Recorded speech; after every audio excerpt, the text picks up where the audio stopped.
Howdy everybody, and welcome back to Anonymous Commentary. Let's get started with a child trafficking story. It's really bad stuff, man.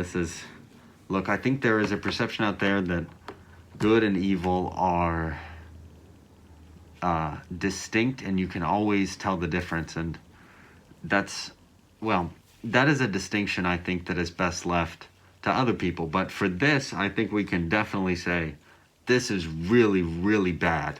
This is definitely pushing the line of evil. So let's not bury the lead. This is by foxnews.com by Stefan Soros. Ohio woman charged after carrying newborn and luggage at Philippines airport as new details emerge. So before we get started, please subscribe to Anonymous Commentary if you believe that what I say is useful, at least to you and other people. So if you think what I do, like I said, is good or useful or can shed some light on particular situations or very precarious things that happen in the modern world, because these problems are non-linear and very complex. But anyway, let's get started.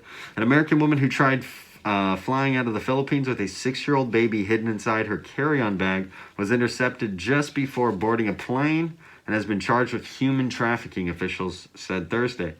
The new details of how 43-year-old Jennifer Erin Talbot of Ohio passed through a Manila airport's immigration counter, without declaring the Filipino baby boy. Okay, so it was so she was smuggling a Filipino child back into the United States, a baby boy, back into the United States, and made it all the way to the boarding gate. Emerged as officials presented Talbot to reporters.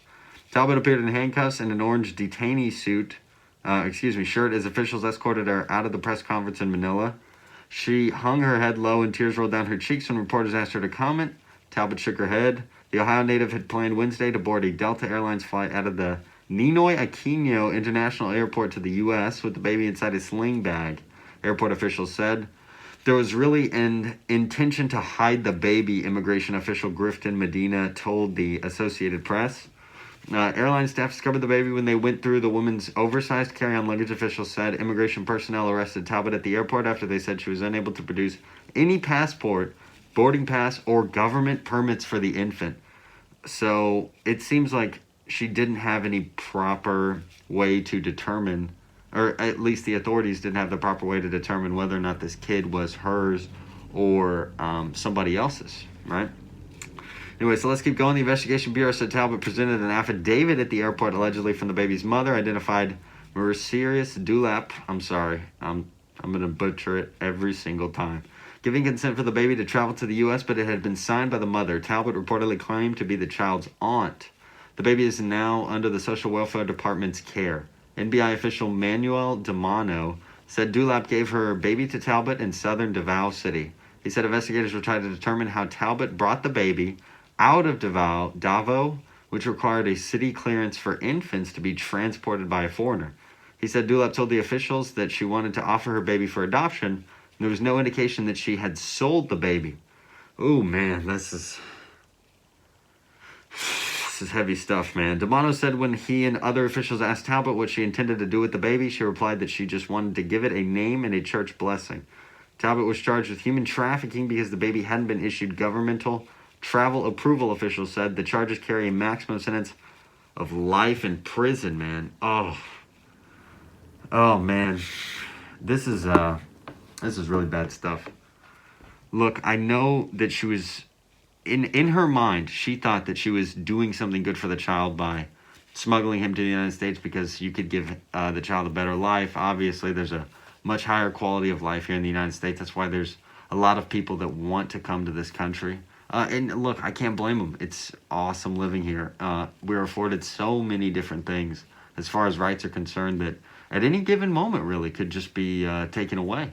But look, listen, the Second Amendment is the best protection against that, because historically, people always think that if you want to take on the government, you need these nuclear weapons or F-18s or any of these like fancy schmancy stuff. But look, small arms have held lots of tyrants to account over the centuries. So anyway, look, folks, we don't want to look at this story as an isolated incident. We need to see it as part of the things that humans do that are very, very unsavory. In their mind, they think they're doing something good. They think that they're being altruistic, or that they are trying to do what's better for this child. But what she doesn't understand is she took the child from the child's mother, who I think, like, obviously the biological mother's gonna know, how to raise the kid that she had, right? Like, but look, I digress.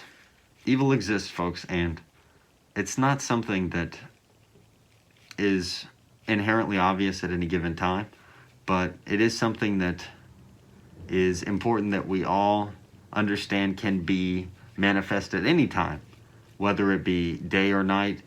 Chaos can immediately consume your life. So look, I don't want to make this like a super dark thing or anything, but I think we all need to be more aware of the situations and people that we surround ourselves with. So thank you so much for listening. Don't forget to please like, share, and subscribe. And I'll see you next time.